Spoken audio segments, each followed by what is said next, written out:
In October of the year 732, on a stretch of open ground between the cities of Tours and Poitiers, in what is now central France, two armies clashed that would decide the fate of an entire continent. One side represented an Islamic empire that had conquered 3/4 of the Mediterranean world in less than a century. The other side was a fragmented collection of Christian peoples who barely recognized themselves as unified. Yet when the dust settled and the bodies lay scattered across that autumn battlefield, the trajectory of history had shifted forever.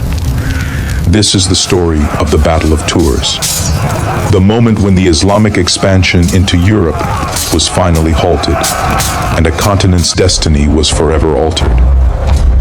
What you're about to hear is not simply a tale of victory and defeat.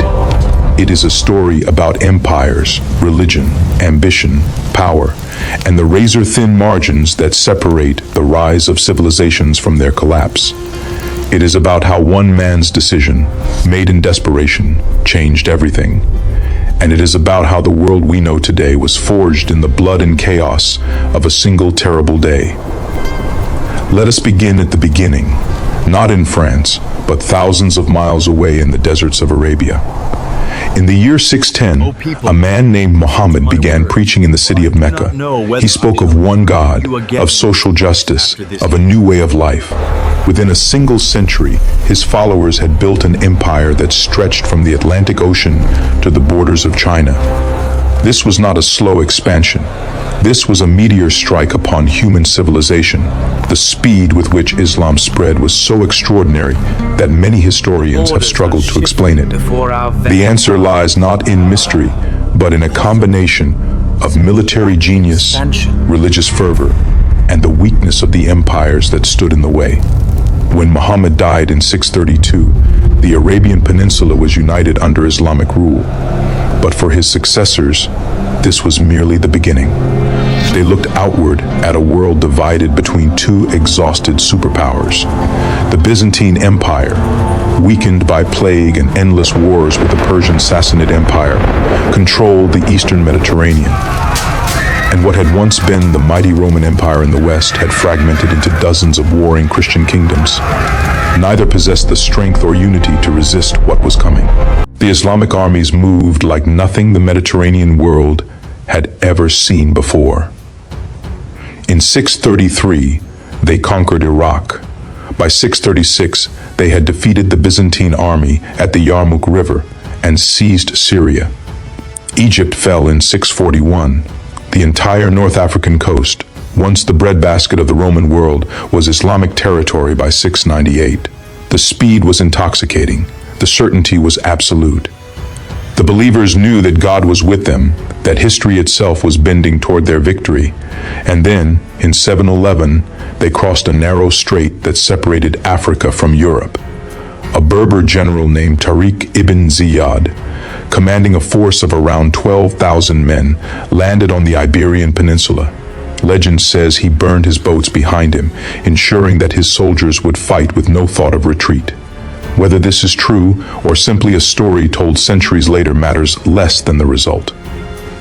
Within a handful of years, the entire peninsula had fallen to Islamic arms. The Visigothic kingdom, which had ruled Spain for 2 centuries, crumbled. A Christian civilization that seemed permanent was erased from the peninsula almost overnight. For many of the conquered peoples, Islamic rule was not necessarily worse than what had come before. The early Islamic Empire often allowed Christians to continue their worship, to maintain their churches, though they had to pay special taxes and accept a subordinate status.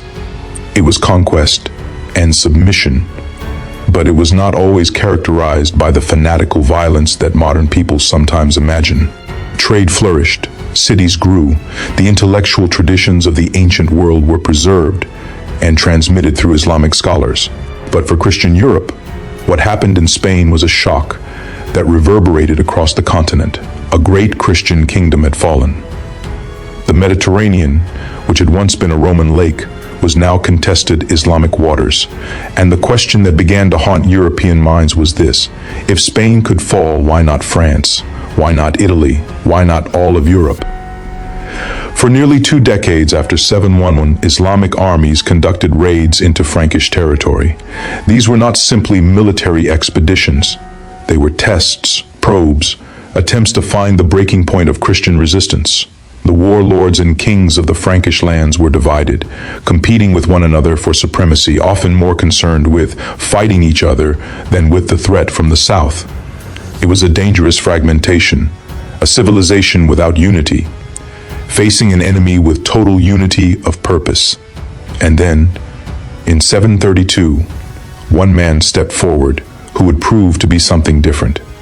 His name was Charles, though history would eventually know him as Charles Martel, which means Charles the Hammer. He was not yet king of the Franks. His power was more complicated than that. He was mayor of the palace, a position that had started as administrative but had evolved into something far more significant. The real kings of the Franks had become weak and ineffectual, and it was men like Charles who held actual authority. Charles was the illegitimate son of Pepin of Herstal, a powerful Frankish warlord. His father had been brutally ambitious, and his mother had been a concubine. After his father's death, Charles had been imprisoned and stripped of his lands by the widow of the old king. But Charles was not a man to accept such humiliation. He escaped, gathered supporters, and through a combination of military skill and political cunning, he had rebuilt his power. By the time he reached his 60s, he was one of the most powerful men in the Frankish world. Charles Martel was different from many of his contemporaries. He understood that military power required more than just fierce warrior spirit. It required organization, discipline, innovation, and intelligence gathering. He had reformed the Frankish army, creating a core of professional soldiers who could be relied upon in battle. He had extended the Frankish realm through military campaigns, bringing surrounding territories under his control. He had created something that had not existed in Western Europe since the fall of Rome, a centralized military power capable of projecting force across distance. In the spring and summer of 732, messages began arriving in the court of Charles Martel that should have sent chills through anyone who understood the implications. An enormous Islamic army was gathering in Spain. There were reports of perhaps 30,000 men, though the actual number remains uncertain and was probably somewhere between 15 and 20,000. But what was clear was that this was not a raid. This was an invasion. The Islamic forces, under the command of Abd al-Rahman al-Ghafiqi, the governor of North Africa, were moving northward with the intention of conquering the Frankish lands. Abd al-Rahman was an aging military commander who had spent decades fighting on the frontiers of Islam. He understood the strategic importance of what he was attempting. If Islamic forces could establish a permanent foothold in Frankish territory, if they could establish a province there as they had in Spain, then the conquest of Europe would be only a matter of time. The way northward was open. There were no great fortified cities to halt the advance. There was no unified Christian army to oppose them. What stood in the way was only the fragmented military forces of rival Frankish leaders, most of whom were too busy competing with each other to recognize the existential threat they faced. What happened next was an act of political genius on the part of Charles Martel. He did something that would have seemed almost impossible just months earlier. He brought the rival Frankish lords together. He convinced them that the threat from the south was greater than their disputes with each other. He united them, at least temporarily, under his leadership. This was not easy.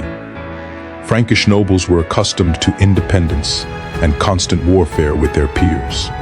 The idea of subordinating themselves to a single commander went against every instinct and tradition of their culture. But Charles Martel was persuasive. He was respected, and he had the military reputation to make other leaders believe that he could actually do what he proposed to do. By the autumn of 732, he had assembled an army that probably numbered somewhere in the range of 15 to 20,000 men, a rough match for the Islamic force that was advancing northward. It was not a massive advantage, and certainly it was not the overwhelming numerical superiority that later history sometimes suggested. This was going to be a fight between two armies of comparable size, both commanded by experienced leaders, both composed of professional soldiers or experienced warriors. The Islamic army was moving northward through Aquitaine, a region of southwestern France. They had already defeated a Christian army led by Eudo, the Duke of Aquitaine, at the Garonne River. This was a desperate situation. Eudo had appealed to Charles Martel for help, and Charles had responded not out of generosity, but out of strategic necessity. If Islamic forces could consolidate control of Aquitaine and move northward into Frankish territory proper, they would be establishing a permanent base of operations that could sustain them indefinitely. As the Islamic army continued northward, Charles Martel moved his forces to intercept them. The two armies would meet near the town of Tours in central France. The exact location of the battle has been debated by historians for centuries. What we know for certain is that it took place somewhere in the general vicinity of Tours and Poitiers, an area of relatively open terrain that would have been suitable for a large-scale pitched battle. And on a Saturday in October, around the middle of the month, the two armies finally came face to face. The Islamic forces were composed of cavalry and foot soldiers. The cavalry was the cutting edge of Islamic warfare, mounted warriors who were trained from youth to ride and fight on horseback. They wore armor, they carried lances and swords, and they were among the most fearsome military weapons of the age. The Frankish forces, by contrast, were more heavily infantryman-based. They had cavalry, certainly, but their strength lay in their heavy infantry, armed with axes, swords, and shields. The Frankish soldiers fought in tight formations, bristling with weapons, designed to absorb the shock of cavalry charges and then close in on the enemy at close quarters. The morning was cold and gray. We have no detailed account of the exact movements and tactics employed on this day. What we know comes from sources written down centuries later, and many of these accounts mix fact with legend. But the basic character of what happened on that day is clear from the accounts that have survived, and it is supported by what we know about military technology and warfare in this period. The Islamic commander, Abd al-Rahman, ordered his cavalry to charge. This was the standard Islamic tactic. The mounted warriors, moving at speed with lances leveled, would smash into an enemy formation, and the psychological impact of seeing tons of horse and armor and weaponry bearing down on you at full gallop would shatter the enemy's will to fight. It had worked in Spain. It had worked against the armies of the Byzantine Empire. It had worked across the Mediterranean world for decades. But on this day, it encountered something different. When the Islamic cavalry charged toward the Frankish lines, they met a wall of shields and men standing their ground. The Frankish infantry held formation. They did not break and scatter. They absorbed the impact of the charge. Men fell, yes, blood stained the ground, but the Frankish line held. Again and again, the Islamic cavalry charged, and again, the Frankish infantry held firm. The Islamic commander was in a difficult position. His army's primary weapon was cavalry, and cavalry needs to break enemy formations to be effective. If the enemy will not break, if they will stand and accept the charge, then the cavalry loses much of its devastating power. But Abd al-Rahman had won battles across North Africa and Spain through superior military tactics and overwhelming force. He was not ready to accept defeat. As the day wore on, the battle became a brutal, grinding engagement. Men fought hand to hand. Wounded soldiers lay screaming on the ground. The air filled with the sounds of metal striking metal, the roars of men locked in combat, the screams of dying horses. Both armies were experiencing heavy casualties. This was not a one-sided massacre. This was a genuine struggle between two military forces, both with courage, both with discipline, both with the will to prevail. But as the hours passed, there is a dramatic moment reported in medieval sources that by the end of the day, the Islamic army began to withdraw. Abd al-Rahman himself fell in battle, killed by a Frankish warrior as he fought near the center of the action. The Islamic forces retreated southward, back toward Spain, back toward the territories they controlled. The battle had lasted a single day. The total casualties on both sides were probably in the thousands, though exact numbers are unknown. The Islamic forces had been defeated, but they had not been destroyed. They were able to retreat in good order back towards Spain, but the psychological impact of what had happened on that October day in 732 reverberated far beyond the actual military results. The Islamic expansion into Europe had been stopped. It would take hundreds of years for Christian Europe to actually reconquer the Iberian Peninsula. The so-called Reconquista would not be completed until 1492. But what happened at the Battle of Tours was the turning point. After 732, Islamic expansion into Europe was no longer inevitable. It was no longer something that Christian Europe had to passively accept. From that day forward, it became possible to imagine a Europe that remained Christian, that remained independent from Islamic rule. Charles Martel had understood what was at stake. He had unified the Frankish peoples at the moment of greatest danger. He had placed them against an enemy and had trusted in their courage and discipline to withstand the shock of Islamic assault. And he had won. The victory at Tours secured the future of Christian Europe. It allowed the Frankish kingdom to expand its power over the centuries that followed. The grandson of Charles Martel would be Charlemagne, who would create an empire that covered most of Western Europe and who would be crowned emperor by the Pope in Rome.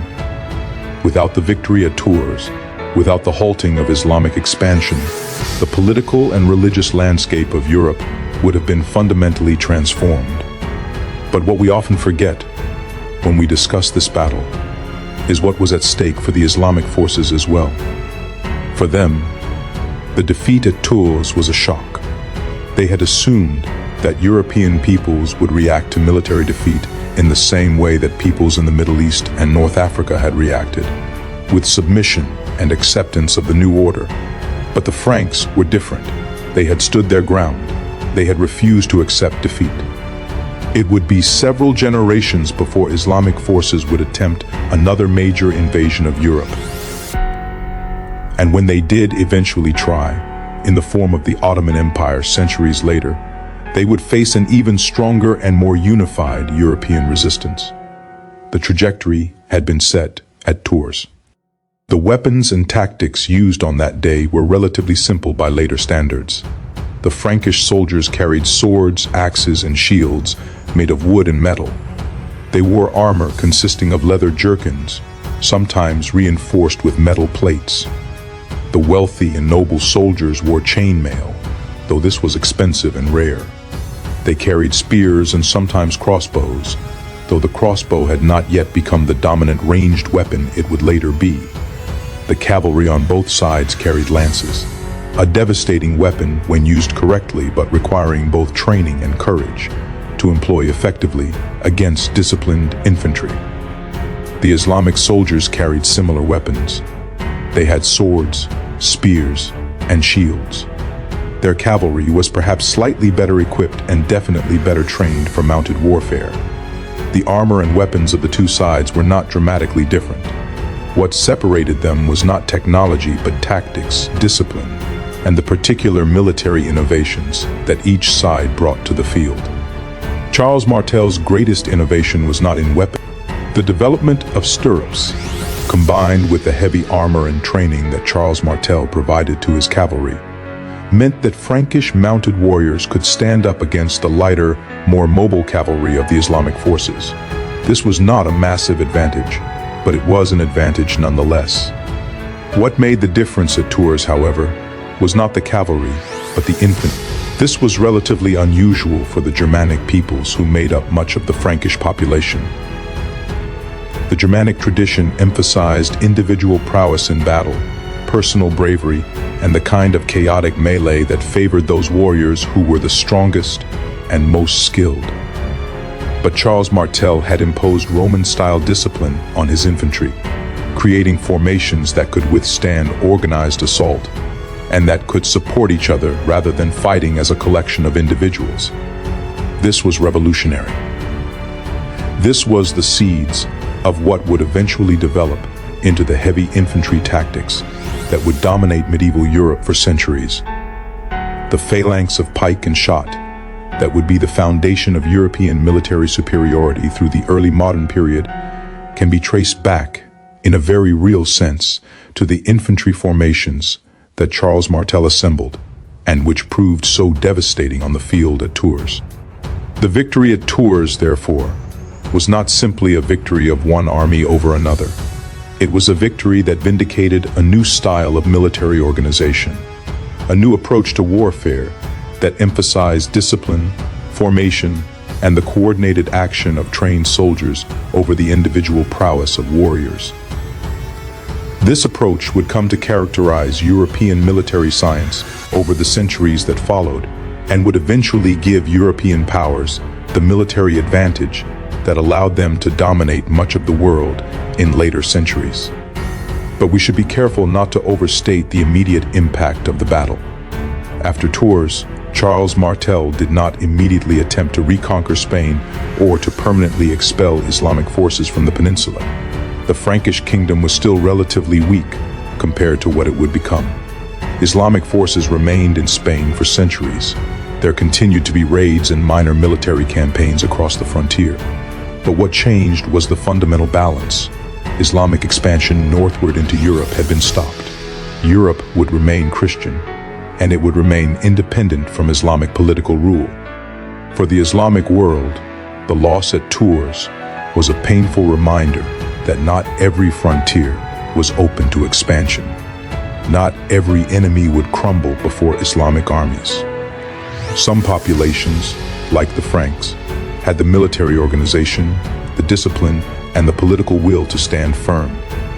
The Islamic commanders in Spain would eventually come to understand that consolidating control of the peninsula was the more realistic goal than attempting to expand further into Europe. And that was a significant shift from the unlimited expansion that had characterized Islamic military operations in the decades immediately following the Prophet Muhammad's death. The battle also had religious and psychological significance. For Christian Europe, the victory at Tours became a proof that God had not abandoned them, that they could successfully defend their faith and their civilization against the forces arrayed against them. This interpretation of the battle became hugely important to later European Christian thought. The idea that they had been God's chosen people, that they had successfully defended Christian civilization at its moment of greatest peril, became embedded in the European Christian consciousness. Later medieval writers and historians presented the battle as a kind of divinely ordained moment, a time when God himself had intervened to protect Christian Europe. For Islamic scholars and theologians, the loss had to be reconciled with the faith's understanding of divine will. How could the faithful be defeated if God was truly on their side? Various theological accommodations had to be made, and the loss at Tours gradually receded into a minor footnote in Islamic historical consciousness, a temporary setback that did not undermine the faith in divine guidance and support. The Islamic world continued to expand in other directions, into Central Asia, into India, into sub-Saharan Africa. That the European frontier proved more difficult to penetrate did not mean the faith had failed. It simply meant that Europe was not the avenue of expansion that God had chosen for Islam. The victory also changed the dynastic fortunes of Charles Martel and his family. The success at Tours elevated Charles's reputation to legendary status. He became known not just as the mayor of the palace, but as the defender of Christendom, the man who had halted the Islamic tide. This prestige gave his descendants the legitimacy to eventually displace the weakened kings of the Frankish dynasty and establish their own rule. His son Pepin would become king of the Franks, and his grandson Charlemagne would become the greatest military and political figure of the early medieval period. Without the victory at Tours, without the military reputation it gave to Charles Martel, it is possible that the Frankish throne would have remained in the hands of the old dynasty, and the history of Europe would have unfolded quite differently.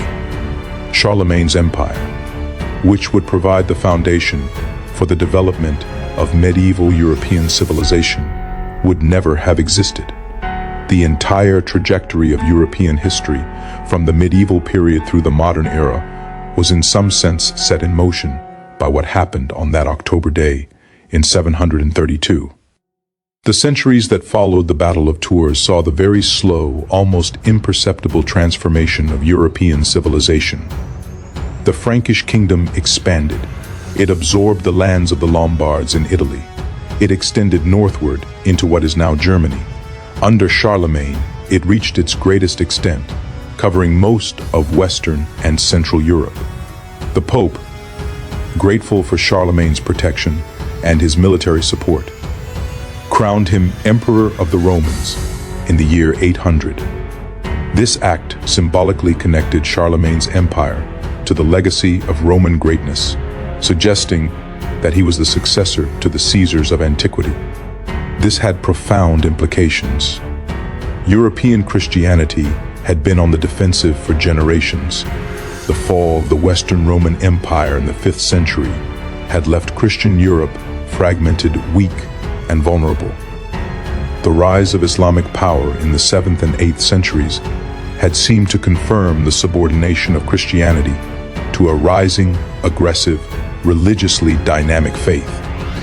But the victory at Tours represented a turning point. It meant that Christianity could organize militarily, could stand firm against assault, and could eventually develop into the dominant force in its own region. The long arc of history that would lead eventually to the age of exploration, to European expansion across the oceans, to European global dominance in the 19th and 20th centuries, was put on course at Tours. This does not mean that any particular outcome was inevitable. History is contingent and complex, but it does mean that from Tours onward, the possibility of a Christian Europe that was independent and powerful became real in a way it had not been before. We should also consider what might have happened if the Battle of Tours had gone differently. If Charles Martel had lost, if his infantry formations had broken under the assault of Islamic cavalry, if the Frankish forces had been scattered and defeated, then Islamic forces would have been in a position to establish a permanent territorial foothold in what is now France. The likely outcome would have been the creation of an Islamic province in southern France, much like the Islamic territories that already existed in Spain. Over subsequent centuries, Islamic forces would have had opportunities to expand northward, to establish more permanent settlements, and to gradually absorb more of Christian Europe into their domain. It is certainly possible that an Islamic Europe might have developed, that European civilization might have become predominantly Muslim rather than Christian. The Mediterranean world had once been entirely Christian, and now much of it was Islamic. There was no inherent reason why Europe could not have followed the same trajectory. But the victory at Tours prevented this. It meant that Europe would develop along the path of Christian civilization, that European culture would remain tied to Christian theology, Christian philosophy, and Christian institutional structures. This had enormous consequences. It meant that the Renaissance, which drew heavily on Christian Neoplatonic philosophy, would develop in a Christian context. It meant that the Reformation, which was a Christian theological crisis, would occur. It meant that the scientific revolution would develop in a Christian cultural matrix. It meant that democracy, which grew out of Christian assumptions about human dignity and individual worth, would emerge in European Christian societies. None of these outcomes was inevitable, but all of them were conditioned on Europe remaining Christian, independent, and politically organized in a way that was capable of developing complex civilizations. The battle also illuminates some of the limits of religious explanations for historical change. The victory at Tours was not won because Christians were inherently more pious or more devoted to their faith than Muslims. The Islamic soldiers who fought on that day were certainly as devoted to their faith as the Frankish soldiers were to theirs. The battle was won because of military organization, discipline, tactics, and the decisions made by military commanders. Charles Martel won because he was a better military organizer than Abd al-Rahman, because he understood how to create disciplined formations that could withstand cavalry assault, and because he had the political skill to unite fractious Frankish nobles under his command. This is an important lesson for understanding history. Religion matters profoundly in shaping human societies and motivating human action. But military and political developments also matter. Economic realities matter. Geography matters. The decisions made by individual leaders matter. The outcome of any particular conflict depends on all of these factors in combination. The Battle of Tours reminds us that history is not simply the inevitable unfolding of some predetermined plan. It is contingent. It depends on the decisions made by particular people at particular moments. If Charles Martel had been less politically skilled, if he had not been able to unite the Frankish nobles, if he had not been a better military tactician than his opponent, the battle might have gone differently. And if it had gone differently, the world we know would have been fundamentally transformed. As we look at the Battle of Tours across the span of more than 1,300 years, we can see it as one of those pivotal moments that genuinely did alter the course of human history. It was not inevitable. It was not the result of some abstract historical force. It was the result of human beings making difficult choices under conditions of great uncertainty and danger. And those choices, made on that October day in 732, reverberated forward through centuries, shaping the world we inhabit today. The lesson that we might draw from this history is both humbling and empowering. It is humbling because it reminds us how much depends on contingency, on the particular decisions made by particular people, on the accidents of circumstance. It is empowering because it suggests that our actions do matter, that the choices we make can have consequences that ripple forward through time, affecting people we will never meet, in places we will never see, in ways we cannot predict or anticipate. When the dust settled on that October day and the Islamic forces retreated southward, Charles Martel stood as the victor. But victory on the battlefield is one thing. What matters more is what you do with that victory when the fighting stops. And this is where the story becomes even more fascinating, because Charles Martel understood something that many military commanders throughout history have failed to grasp. He understood that defeating your enemy on a single day is not the same as securing lasting advantage. The true test was what would follow in the weeks, months, and years ahead. The Islamic forces under Abd al-Rahman had been repelled, but they had not been destroyed. They still controlled most of Spain.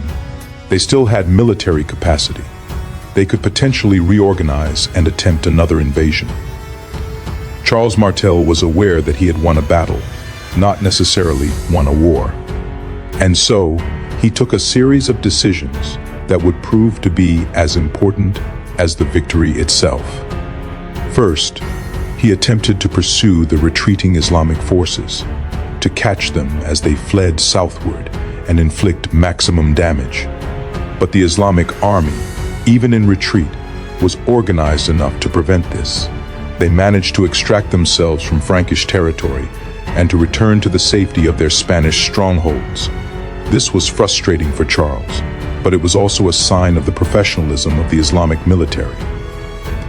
They had been defeated, but they had not panicked. They had maintained enough discipline to conduct an organized retreat. What happened next was crucial. Charles Martel, in the years following Tours, launched a series of military campaigns aimed at consolidating his power in the Frankish lands and eliminating the ability of Islamic forces to establish any permanent foothold north of the Pyrenees Mountains. These campaigns were not glamorous. They were not dramatic in the way that pitched battles can be, but they were essential to securing the victory that had been won at Tours. Charles Martel conducted raids into Aquitaine, securing Frankish control over that region. He established military garrisons and fortifications that would make it difficult for Islamic forces to penetrate into Frankish territory. He moved systematically to bring the various Frankish nobles under his authority to consolidate their power under a single command structure. This was difficult work because many of these nobles were reluctant to submit to a single authority, but Charles had demonstrated his military skill at Tours, and that gave him the authority to enforce his will. The Islamic forces did attempt additional invasions. In 736, Arab raiders penetrated far into Frankish territory, but they were defeated and expelled.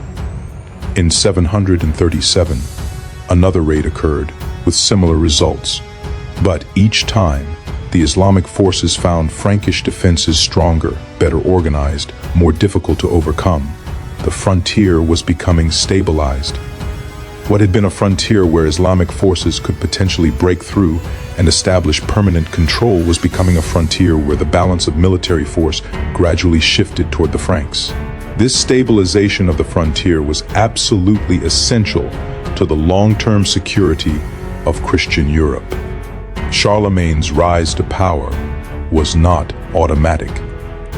It required him to overcome his half-brother in a civil conflict, and it required him to prove his military capabilities again and again through aggressive military campaigns.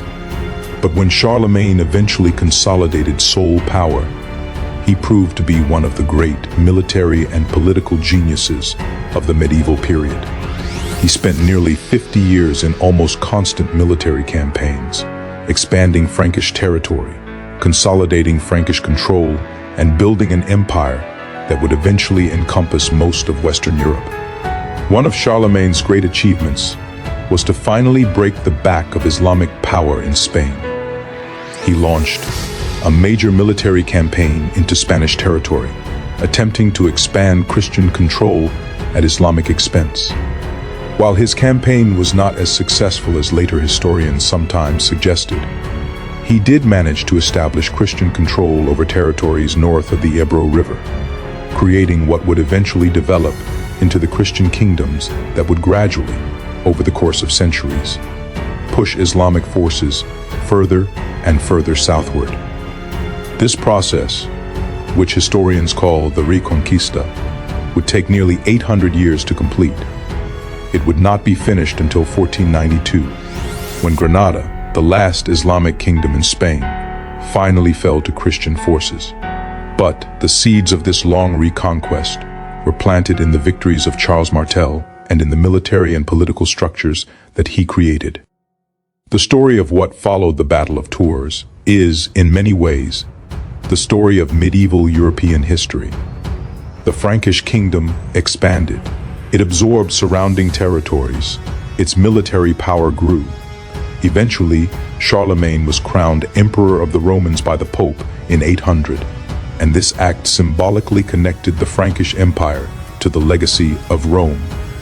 What had seemed impossible at the moment of Tours, when Islamic forces were advancing and Christian Europe seemed on the brink of being conquered, had become possible. Europe would remain Christian. Europe would remain independent of Islamic political control, and Europe would eventually develop the military, political, and economic power that would allow it to become a global force. But we should be careful not to present this as some kind of inevitable triumph.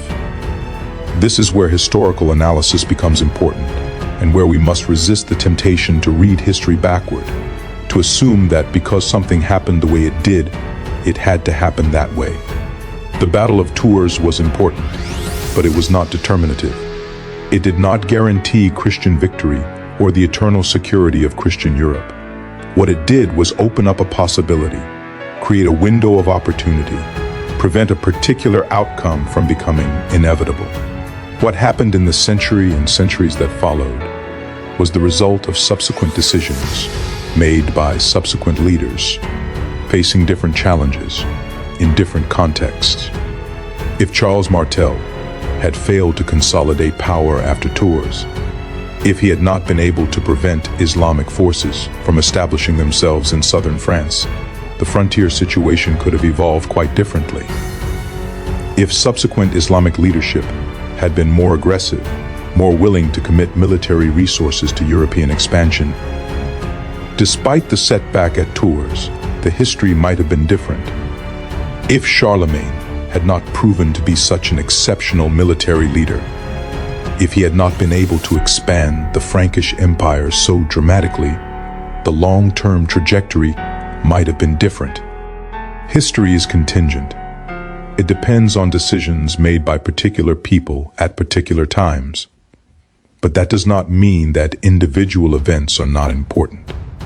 The Battle of Tours was important precisely because it represented a crucial decision point, a moment when the outcome could genuinely have gone either way, and when the decision made there had consequences that rippled forward through centuries.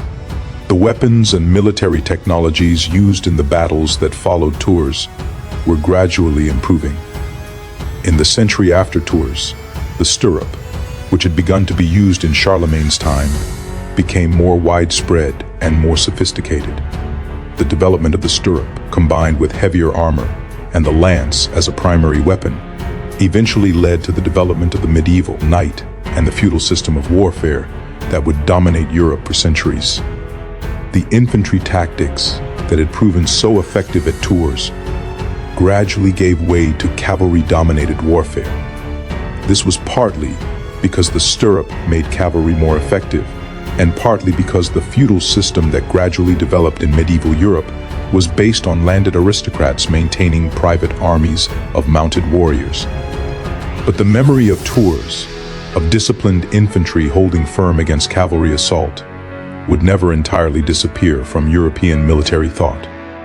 Whenever militaries began to overemphasize cavalry and neglect infantry, military disasters would follow, and commanders would be reminded of the lessons of Tours. The relationship between military technology and military tactics is a fascinating area of historical study. It is easy to assume that technological development is the primary driver of military change, that new weapons and new technologies inevitably lead to new tactics and strategies. But the reality is more complicated.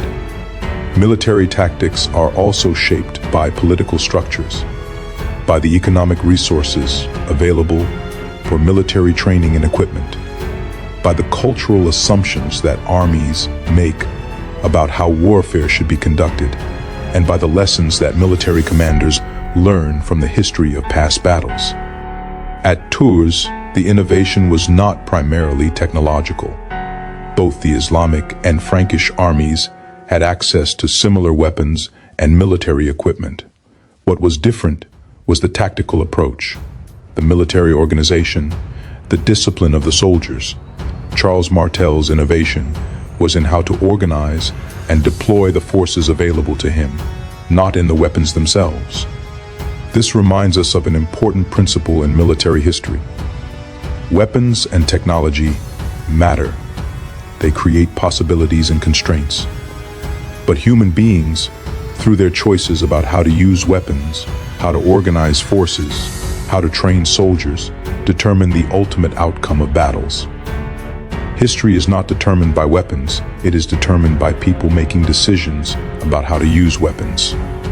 In the centuries following Tours, the Frankish kingdom, and eventually the Christian European kingdoms that emerged from it, gradually accumulated military advantages that would eventually lead to European military dominance in the early modern period. Better metallurgy led to better weapons and armor. Better fortification techniques led to castles and defensive structures that were difficult to overcome. Better naval technology eventually led to European dominance of the oceans. Better organization, discipline, and training led to armies that were capable of defeating larger forces. The cumulative effect of these advantages was the gradual emergence of European military superiority. But this did not emerge suddenly or inevitably. It emerged gradually, incrementally, through a long series of military campaigns, technological developments, organizational innovations, and political changes. And the foundation for all of this was laid in the decades and centuries following the Battle of Tours. The Islamic world did not stand still during this period. Islamic military technology also advanced. Islamic military organization also improved.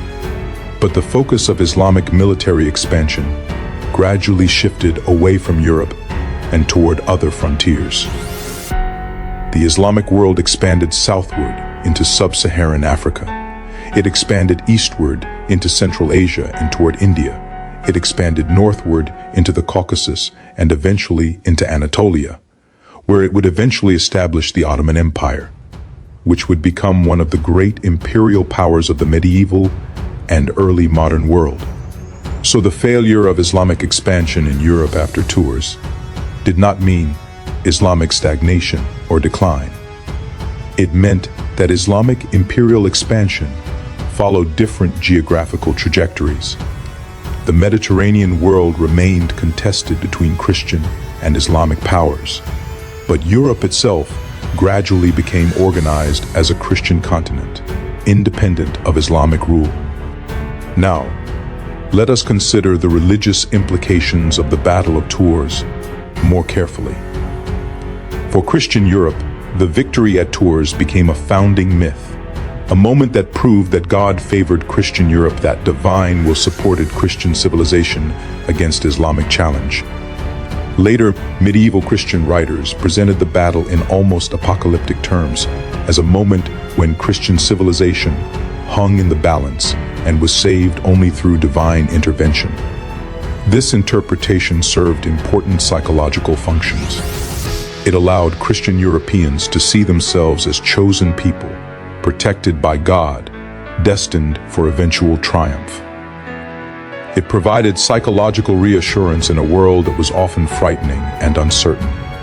It allowed Christian societies to believe that despite their current political fragmentation and military weakness, they were ultimately on the right side of history, that history itself was moving toward their eventual victory.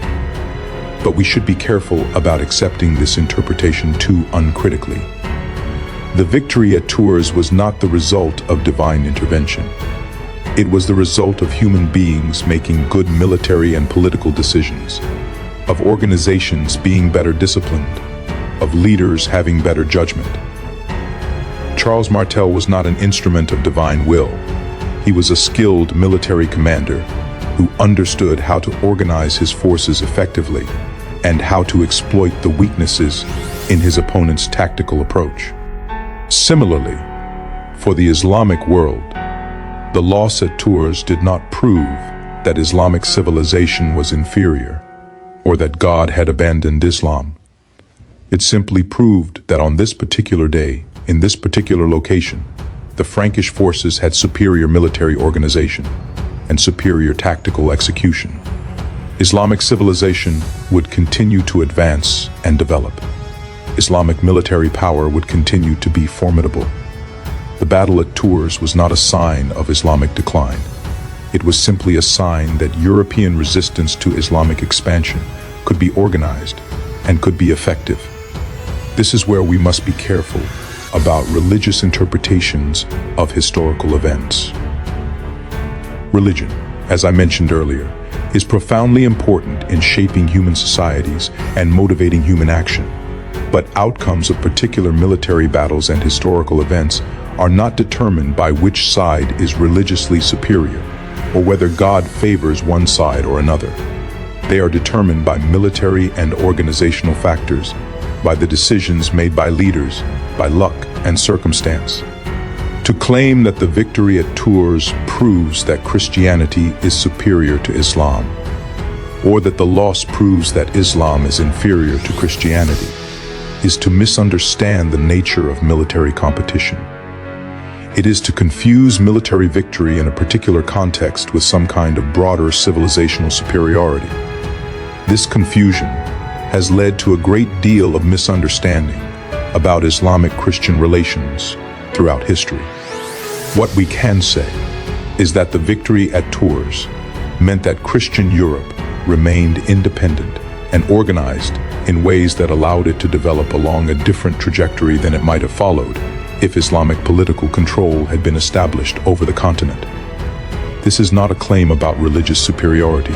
It is a claim about historical contingency, about the importance of particular outcomes in determining subsequent developments. In the centuries that followed Tours, Christian Europe did develop increasing military and eventually economic and technological advantages over the Islamic world. This did not happen because Christianity is inherently superior to Islam. It happened because of a complex set of factors including geography, political organization, economic development, technological innovation, and historical contingencies. Some Islamic scholars and historians have argued persuasively that the Islamic world could have developed along quite different technological and economic trajectories if political and military conditions had been different. There is nothing inherent in Islam that should have led to Islamic technological backwardness in later centuries. The point is that history is not determined by theology or religious superiority. It is determined by the interaction of multiple factors, including religion, but certainly not limited to religion. To understand the Battle of Tours and its consequences, we must understand military strategy, political organization, technological factors, and geographical realities. This long process of reconquest had profound consequences for Spanish civilization. It created a strong military culture in Spanish Christianity. It created a sense of religious warfare, of crusade, of fighting to reclaim territory from Islamic control. When Spanish conquistadors later sailed across the Atlantic and conquered the Americas, they carried with them this sense of religious mission and military conquest that had been forged over 800 years of struggle against Islamic forces in Spain. So the Battle of Tours, through a long chain of causation, had consequences that reached across oceans and centuries, affecting the development of civilizations in the New World that would not be encountered by Europeans for more than 700 years after the battle itself. This is one of the profound lessons of studying history. Events that seem to have immediate, localized consequences actually have ripple effects that extend far into the future, affecting developments that the original participants in those events could never have anticipated or imagined. The generation of soldiers who fought at Tours in 732 could not have possibly imagined the world that would eventually develop as a consequence of their victory. They were focused on immediate concerns, survival, victory in a particular battle, preventing conquest of their homeland. But the decisions they made, the battle they fought, the victory they achieved, set in motion a long chain of developments that would eventually reshape the entire world. This is why the study of history is so important. It teaches us that human actions, made in response to immediate circumstances and challenges, have consequences that extend far beyond what we can see or understand in the moment. It teaches us that even relatively small shifts in the balance of power, even narrow military victories, can have enormous consequences over the long term.